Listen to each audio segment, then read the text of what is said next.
الحمد لله وكفى وسلام على عباده الذين اصطفى أما بعد فقد قال الله تبارك وتعالى في كلامه المجيد وفرقانه الحميد أعوذ بالله من الشيطان الرجيم بسم الله الرحمن الرحيم قل إن كنتم تحبون الله فاتبعوني يحببكم الله يغفر لكم ذنوبكم والله غفور رحيم وقال النبي الكريم صلى الله عليه وسلم لا يؤمن أحدكم حتى أكون أحب إليه من والده وولده والناس أجمعين أو كما قال عليه الصلاة والسلام যে কথা গত জুমায় আলোচনা চলতেছিল নবী করিম সাল্লাল্লাহু আলাইহি ওয়াসাল্লামকে আমরা কেন মুহাব্বত করব, নবীজিকে আমরা কেন মুহাব্বত করব, এই শিরোনামে বলছিলাম 8টি উদাহরণ দিব। তার মধ্যে 4টা উদাহরণ আলোচনা করা হয়েছে।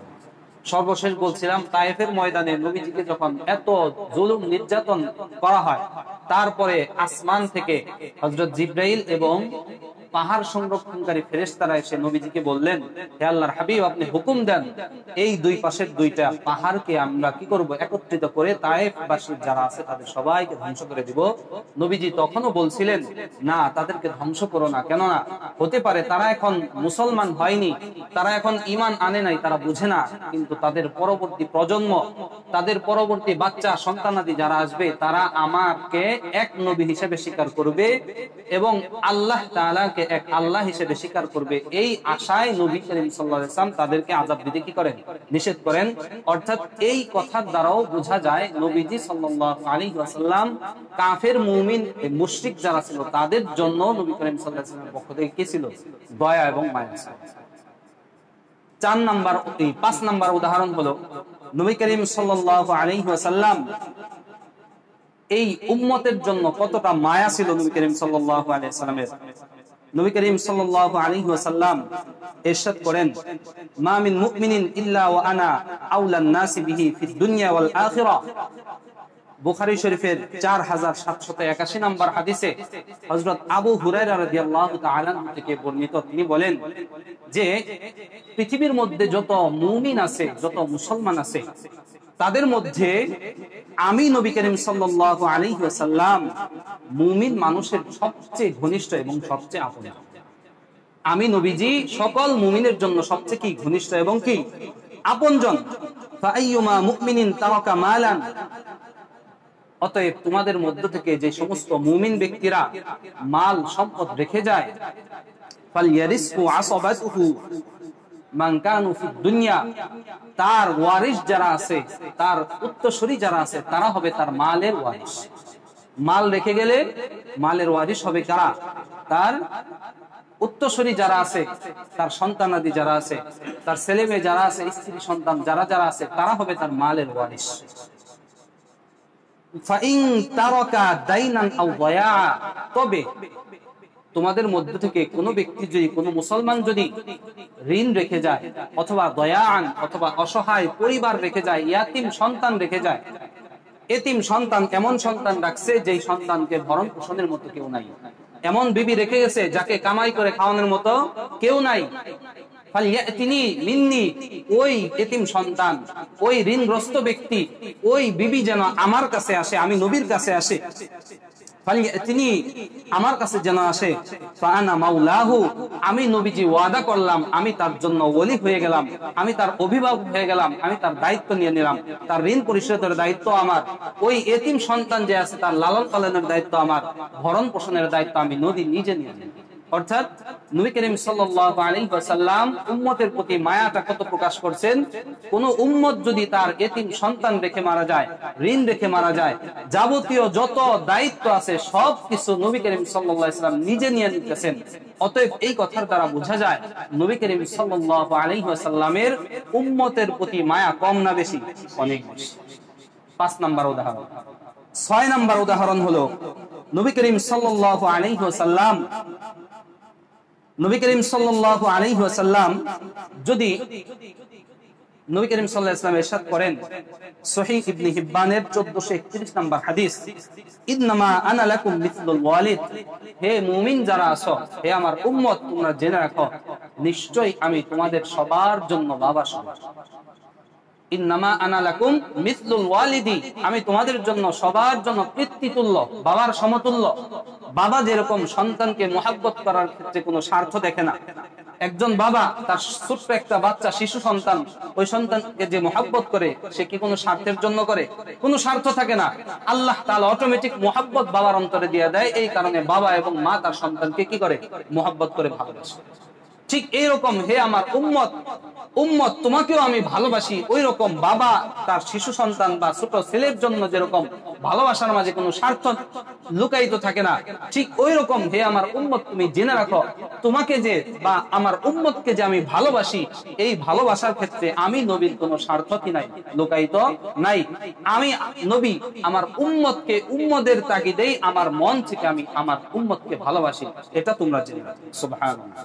অর্থাৎ নবী করিম সাল্লাল্লাহু আলাইহি ওয়াসাল্লাম এই কথা বলে এটাই বুঝাইতে চায়, আমার উম্মতকে আমি একজন সন্তানকে যেমন বাবা ভালোবাসে, তার চেয়ে বেশি আমি নবীজি তার আমার উম্মতকে বেশি ভালোবাসি।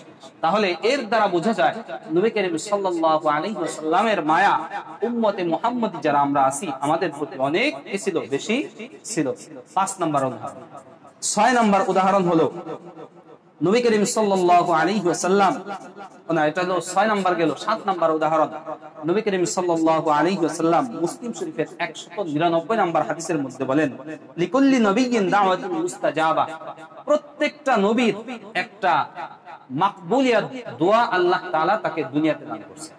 লিকুল্লি নবিয়্যিন দাওয়াতুন মুস্তাজাবা, প্রত্যেকটা নবীকে আল্লাহ এমন একটা স্পেশাল পাওয়ার, এমন একটা স্পেশাল দোয়া দান করছে, যেই দোয়াটা নবীজি যদি পড়ে ওই নিয়ত করে, কোন নিয়তে?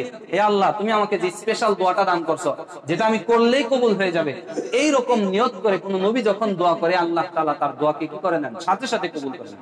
ওই দোয়ার আল্লাহ তাআলা কবুল করা কি রাখেন না, বাকি রাখেন না। এই রকম স্পেশাল দোয়া প্রত্যেকটা নবীকে আল্লাহ তাআলা দান করছে। অনেক নবী এই দুনিয়াতে থাকা অবস্থায় তাদের দোয়া কি করছে? করে শেষ করছে। কিন্তু আমাদের নবীরা কত পরিমাণ মেধাবী ছিলেন, কত পরিমাণ বুদ্ধিমান ছিলেন, চিন্তা করলে দেখা যায় নবী করিম সাল্লাল্লাহু আলাইহি ওয়াসাল্লামকেও একটা স্পেশাল দোয়া দেওয়া হয়েছে। নবীজিও জানেন না কিয়ামত কতদিন পরে হবে। নবীজি মৃত্যুবরণ করছে, নবীজি মৃত্যুবরণ করছে আমাদের থেকে প্রায় 1500 বছর আগে। কত বছর? 1500 বছর আগে। এখন যদি এর পরেও আরো 1000 বছর পর যদি কিয়ামত হয়, তাহলে নবীজি কেমন যেন উম্মতের জন্য 2500 বছর আগে উম্মতের মায়ায় নবীজি কি করছেন? পরিকল্পনা করে দোয়াটা রেখেছেন। নবীজির মৃত্যুর 3000 বছর পর যদি কিয়ামত হয়, কেমন যেন নবী করিম সাল্লাল্লাহু আলাইহি ওয়াসাল্লাম তার উম্মতের জন্য 3000 বছর পরে ভবিষ্যতে একটা চিন্তা করে রেখে গেছেন। সেটা কি? নবী করিম সাল্লাল্লাহু আলাইহি ওয়াসাল্লাম বলেন, আমাকেও আল্লাহ তাআলা একটা স্পেশাল দোয়া আল্লাহ তাআলা আমাকে কি করছেন? দান করছেন। যেই দোয়াটা অন্যান্য নবী যেরকম দুনিয়াতে করছে, আমি ওই দোয়াটা দুনিয়াতে করি নাই, আমি রাইখা দিছি। আমি আমার দোয়াটা রাইখা দিছি কি কারণে? শাফাআতান লি উম্মতি ইয়াউমাল কিয়ামা, আমি আমার দোয়াটা আল্লাহর কাছে রাইখা দিছি কিয়ামতের ময়দানে আমাকে যেই দোয়াটা দেওয়া হয়েছে এটা আমি কিয়ামতের ময়দানে করব। যখন আমার উম্মত একেবারে বিপদের সম্মুখীন হয়ে যাবে, জাহান্নামী হয়ে যাবে, তখন আমি আল্লাহর দরবারে ওই দোয়াটা করব। আল্লাহকে বলবো, হে আল্লাহ, দুনিয়াতে থাকা অবস্থায় আমাকে একটা স্পেশাল দোয়া তুমি দিছিলা, যেই দোয়াটা আমি দুনিয়াতে করি নাই, আমি আজকের জন্য রাইখা দিছি। আমার গুনাহগার যত উম্মত ওই জাহান্নামের মধ্যে আছে, আমি তাদের জন্য সুপারিশ করলাম, আমি তোমার দরবারে দোয়া করলাম, হে আল্লাহ তাদেরকে জাহান্নাম থেকে মুক্তি দিয়ে তাদেরকে তুমি জান্নাতের অধিবাসী বানায় দাও। আর আল্লাহ তাআলা কিয়ামতের ময়দানে নবীজির এই দোয়াটা কবুল করবেন। সুবহানাল্লাহ। তাহলে নবীজি সাল্লাল্লাহু আলাইহি ওয়াসাল্লাম কতটা মেধাবী ছিলেন, কতটা বুদ্ধিমান ছিলেন, এবং উম্মতের জন্য মায়াটা কত ছিল। একটা স্পেশাল দোয়া এটা ইচ্ছা করলে দুনিয়াতেও করতে পারতেন, কিন্তু নবীজি করেন নাই। কেন? আমার উম্মত সবচেয়ে বেশি বিপদের সম্মুখীন হবে কবে? কিয়ামতের ময়দানে। ওই কিয়ামতের ময়দানের জন্য উম্মতের মায়ায় নবীজি দোয়াটা, নিজের দোয়াটা উম্মতের জন্য রেখেছেন। তাহলে মায়া কি কম না বেশি? শুধুমাত্র তাই না, নবী করিম সাল্লাল্লাহু আলাইহি ওয়াসাল্লাম যখন মেরাজ নামক বদৌলত পাইলেন, স্বয়ং আল্লাহ তাআলার সাথে সরাসরি সাক্ষাৎ, এত একটা খুশির মুহূর্ত, একটা আনন্দের মুহূর্ত, সেই মুহূর্তেও কিন্তু নবীজি উম্মতকে ভুলে নাই। কি করে নাই? উম্মতকে ভুলে নাই। আমরা সবাই জানি আল্লাহ তাআলা বলছিলেন, হে আল্লাহ হাবিব, হে আমার নবী, আপনি তো দুনিয়ার বাড়ি থেকে আমার বাড়িতে বেড়াইতে আসছেন, আমার জন্য কি নিয়ে আসছেন? আপনি আপনার উপর হুকুম আমার জন্য জানিয়ে আসছেন, সেটা পেশ করেন। নবী করিম সাল্লাল্লাহু আলাইহি ওয়াসাল্লাম কিছুক্ষণ চিন্তা করার পর সিজদায় পড়লেন। সিজদায় পড়ে কি পড়ছিলেন? আত-তাহিয়াতু লিল্লাহি ওয়াস-সালাওয়াতু ওয়াত-তাইয়্যিবাত, সমস্ত প্রশংসা, সমস্ত ভালো কিছু একমাত্র আল্লাহ তাআলার জন্য। এটা আমি এই এক বাক্যে সিজদায় পড়ে আল্লাহর দরবারে কি করলাম? স্বীকারোক্তি করলাম। এই কথা বলার পর আল্লাহ পাক রব্বুল আলামিন নবীর এই কথায় সন্তুষ্ট হয়ে আল্লাহ তাআলা বলছেন, আসসালামু আলাইকা আইয়ুহান নাবিয়্যু ওয়া রাহমাতুল্লাহি ওয়া বারাকাতুহু, হে আমার হাবিব, আপনার উপর, একমাত্র আপনার উপর আমার পক্ষ থেকে সমস্ত রহমত এবং বরকত কি হয়ে যাক? নাজিল হয়ে যাক। তখন নবী করিম সাল্লাল্লাহু আলাইহি ওয়াসাল্লাম চিন্তা করলেন, তখন সাথে সাথে খেয়াল করলেন এই দোয়া তো আল্লাহ কার জন্য করছে? একমাত্র স্পেশাল আমার জন্য করছে। তখন নবীজি বলছিলেন, আসসালামু আলাইনা ওয়া আলা ইবাদিল্লাহিস সালিহিন, হে আল্লাহ, দোয়াটা এইভাবে না করে, হে আল্লাহ, এই দোয়াটা এইভাবে না করে একমাত্র আমি নবীর জন্য খাস নয়, আসসালামু আলাইনা, এই সালাম, এই বরকত এবং রহমত পুরা আসসালামু আলাইনা আমাদের সবার উপর, ওয়া আলা ইবাদিল্লাহিস সালিহিন, কিয়ামত পর্যন্ত আপনার যত নেককার বান্দা আসবে, আমার যত উম্মত আসবে, নেককার উম্মত, সবার জন্য আপনার এই পক্ষ থেকে এই রহমত এবং বরকত নাযিল হবে। সুবহানাল্লাহ। তাহলে এই অন্তিম মুহূর্তে স্বয়ং আল্লাহ তাআলার সাথে কথোপকথন করতেছে, এই মুহূর্তেও নবীজি উম্মতকে ভুলে নাই। তাহলে মায়া কম না বেশি? নবীজির আমাদের প্রতি মায়াটা অনেক বেশি ছিল। যেই বিষয়টা আসলে এরকম 2, 4, 5টা, 7টা, 8টা হাদিস দিয়ে আসলে বোঝানো সম্ভব। তবে আমি চেষ্টা করতেছি কিছুটা নমুনা বোঝানোর জন্য যে নবীজি উম্মতের জন্য সর্ব অবস্থায় মায়াটা কেমন আছে। এই গেল 7 নাম্বার উদাহরণ। 8 নাম্বার উদাহরণ হলো নবী করিম সাল্লাল্লাহু আলাইহি ওয়াসাল্লাম উম্মতের জন্য কেমন মায়া ছিল, যেই মায়ার কথা আল্লাহ তাআলা সূরাতুত তাওবার 128 নাম্বার আয়াতে কোরআনে কারীমের মধ্যে নাযিল করে জানাইছেন। আল্লাহ পাক রব্বুল আলামিন বলেন, লাকাদ জাআকুম রাসূলুম মিন আনফুসিকুম আজিজুন আলাইহি মা আনিতুম হারিসুম বিল মুমিনিনা রাউফুর রহিম, হে আমার বান্দারা, লাকাদ জাআকুম রাসূলুম মিন আনফুসিকুম, তোমাদের কাছে এমন একজন রাসূল আসছে, তোমাদের নিজেদের থেকে একজন এমন রাসূল আসছে, এই রাসূল এত তোমাদেরকে মহব্বত করে, আজিজুন আলাইহি মা আনিতুম, তোমাদের উম্মতের মধ্য থেকে, সেই নবীর উম্মতের মধ্য থেকে তোমরা যদি কেউ ব্যথা পাও, নবীজি মনের মধ্যে কষ্ট, আজিজুন আলাইহি মা আনিতুম, তোমাদের মধ্য থেকে, উম্মতের মধ্য থেকে কেউ যদি বিন্দু পরিমাণ কোনো ব্যথা পায়, নবীজি কি করে? অন্তরের মধ্যে কষ্ট পায়। আজিজুন আলাইহি মা আনিতুম, তোমরা যদি কষ্ট পাও, নবীজি কি? অন্তরে ব্যথা পায়। তাহলে আল্লাহ তাআলা, এটা কিন্তু হাদিসের কথা না, আল্লাহ কোরআনে জানায় দিয়েছে, হে উম্মত, তোমরা কতটা অকৃতজ্ঞ নবীর প্রতি, কতটা নবীর প্রতি অকৃতজ্ঞ যে নবীজি সাল্লাল্লাহু আলাইহি ওয়াসাল্লাম সারা জীবন তোমাদের জন্য বিলীন করে দিলেন, এবং তোমরা যে কোনো কাজের ক্ষেত্রে যদি কোনো ব্যথা পাও, নবী করিম সাল্লাল্লাহু আলাইহি ওয়াসাল্লাম অন্তরে ব্যথা পায়।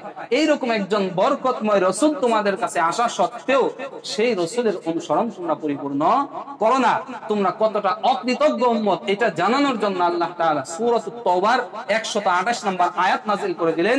এই আয়াতের দ্বারা আল্লাহ তাআলা উম্মতে মুহাম্মদীকে জানায় দিলেন যে উম্মত, হে নবী মুহাম্মদের উম্মত, তোমাদের জন্য নবীর মায়াটা এত বেশি।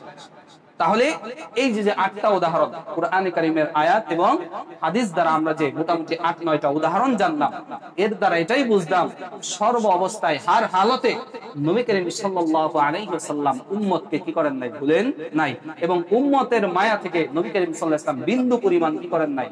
সরে যান। সর্ব অবস্থায় উম্মতের মায়া নবীজির অন্তরের মধ্যে ছিল। এখন হলো এই নবী করিম সাল্লাল্লাহু আলাইহি ওয়াসাল্লাম যেহেতু আমাদের প্রতি এত মায়া, তাহলে ভালোবাসতে হবে একমাত্র কাকে? নবীজি সাল্লাল্লাহু আলাইহি ওয়াসাল্লামকে। কেননা আমরা যদি নবী সাল্লাল্লাহু আলাইহি ওয়াসাল্লামকে ভালো না বাসি, তাহলে আমরা প্রকৃত মুমিনই হতে পারবো, প্রকৃত ঈমানদার হতে পারবো না, আমরা প্রকৃত মুমিন হতে পারবো না। কেননা নবী করিম সাল্লাল্লাহু আলাইহি ওয়াসাল্লামের ভালোবাসাটাই হলো মুমিনের জন্য ঈমান। বুখারী শরীফের 15 নম্বর হাদিস, হযরত আনাস ইবনে মালিক রাদিয়াল্লাহু তাআলা বলেন, লা ইউমিনু আহাদুকুম হাত্তা আকুনা হাব্বা ইলাইহি মিন ওয়ালিদিহি ওয়া ওয়ালাদিহি ওয়ান নাসি আজমাইন, হে নবী মুহাম্মদের উম্মত, তোমরা জেনে রাখো, লা ইউমিনু আহাদুকুম, তোমাদের মধ্য থেকে ততক্ষণ পর্যন্ত কোনো ব্যক্তি প্রকৃত মুমিন হতে পারবে না, আকুনা হাব্বা ইলাইহি, ওই ব্যক্তি নিজের চেয়ে যতক্ষণ পর্যন্ত নবীকে ভালো না বাসে, ওয়া ওয়ালিদিহি, তার বাবা থেকে, ওয়া ওয়ালাদিহি, তার সন্তানাদি থেকে, তার বাবা মা থেকে, তার সন্তানের থেকে, ওয়ান নাসি আজমাইন, পুরা বিশ্বের পৃথিবীর যত মানুষ আছে, যত আত্মীয় স্বজন আছে, সকলের চেয়ে যতক্ষণ পর্যন্ত একজন ব্যক্তি নবীজিকে বেশি ভালো না বাসবে, লা ইউমিনু আহাদুকুম, সে কশ্চিন কালেও প্রকৃত মুমিন হতে পারবে। তাহলে নবী করিম সাল্লাল্লাহু আলাইহি ওয়াসাল্লামকে আমাদের ভালোবাসা ছাড়া কোনো উপায় নেই। নবীজির ভালোবাসা ছাড়া প্রকৃত মুমিনই হওয়া যাবে, ইমানদারি হওয়া যায়। তাহলে নবীজির ভালোবাসা ছাড়া আমাদের কোনো কি নাই, উপায় নাই। অবশ্যই সর্ব হালতে, হার হালতে, প্রত্যেকটা কাজের ক্ষেত্রে আমাদের কার ভালোবাসা সামনে রাখতে হবে? নবীজির আদর্শ এবং নবীজির ভালোবাসা আমাদের সামনে রাখতে হবে।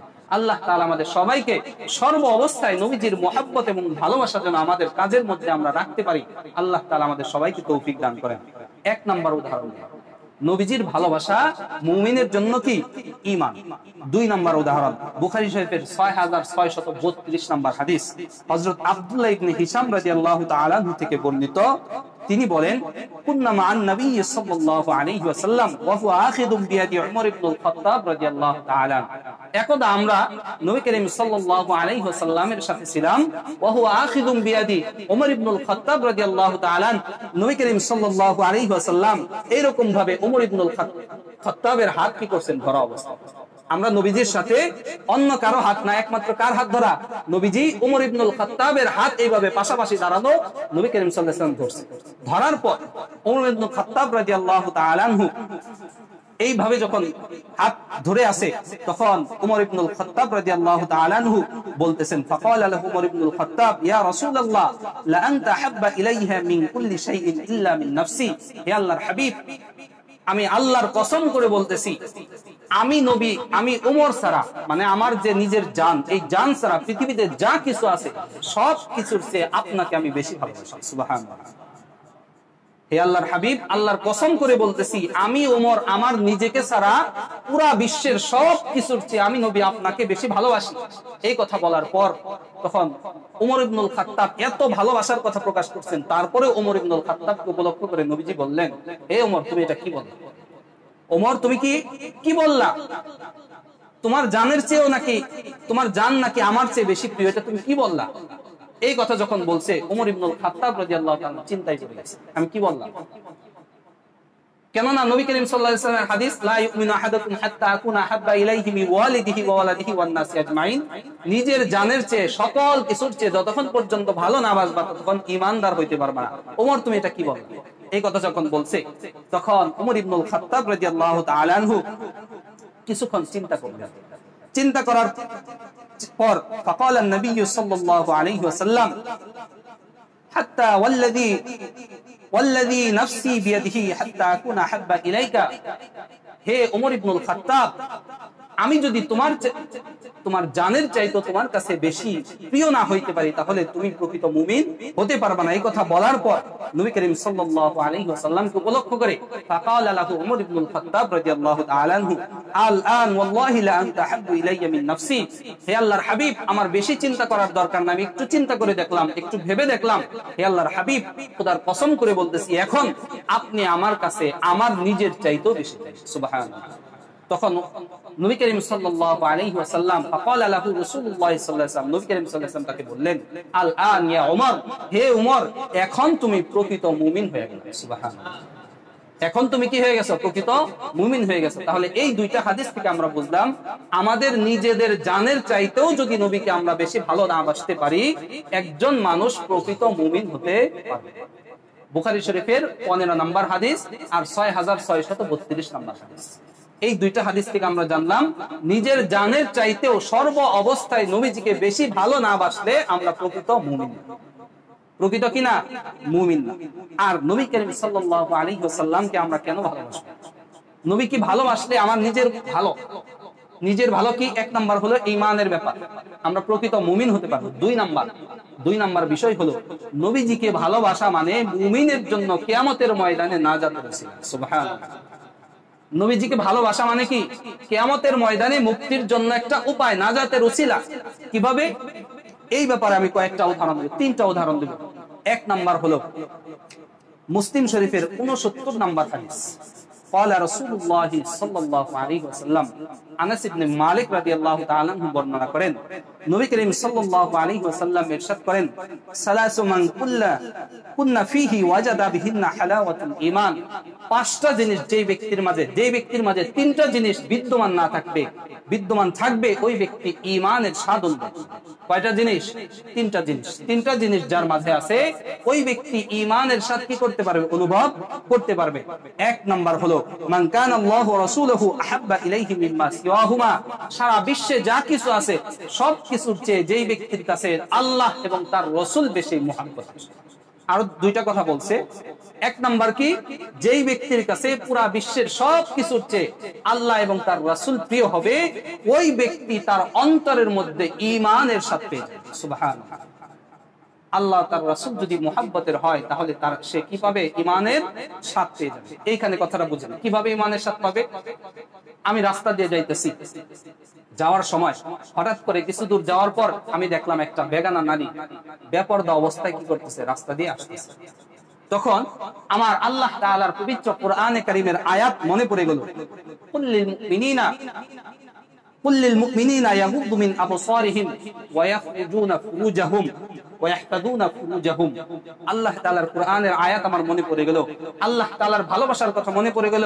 হে নবী, আপনি জানায়া দেন যখন কোন মুমিন সর্ব অবস্থায় যেন তার নজরকে সে কি করে? নিচের দিকে হেফাজতে রাখে। আল্লাহ তাআলার কোরআনের আয়াত আমার মনে পড়ে গেল।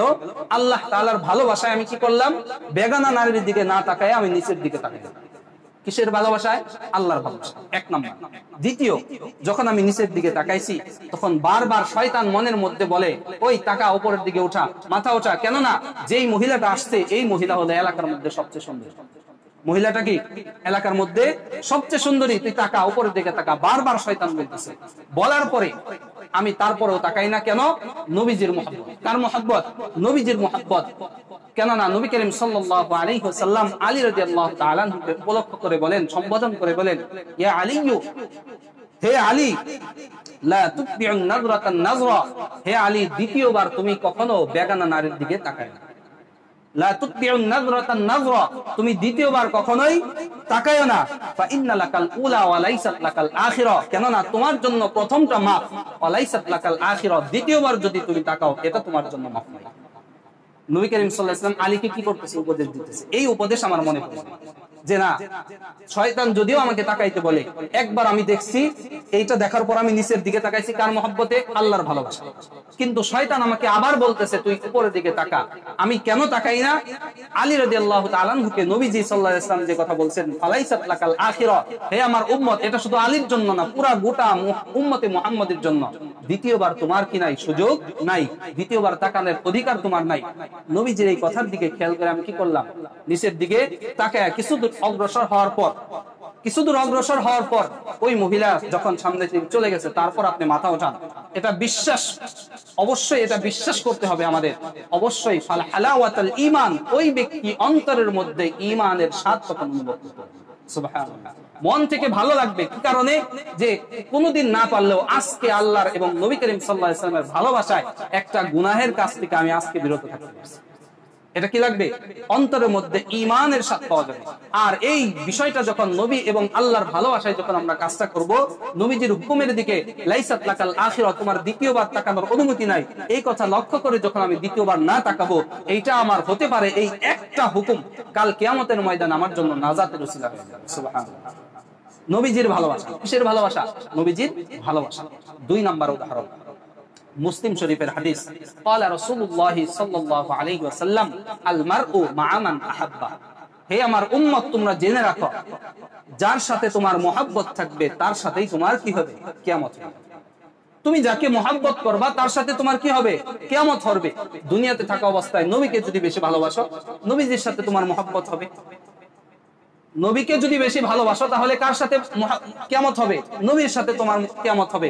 আর দুনিয়াতে থাকা অবস্থায় যদি তোমার আবু জেহেলের আদর্শ ভালো লাগে তাহলে তোমার কিয়ামত আবু জেহেলের সাথে হবে।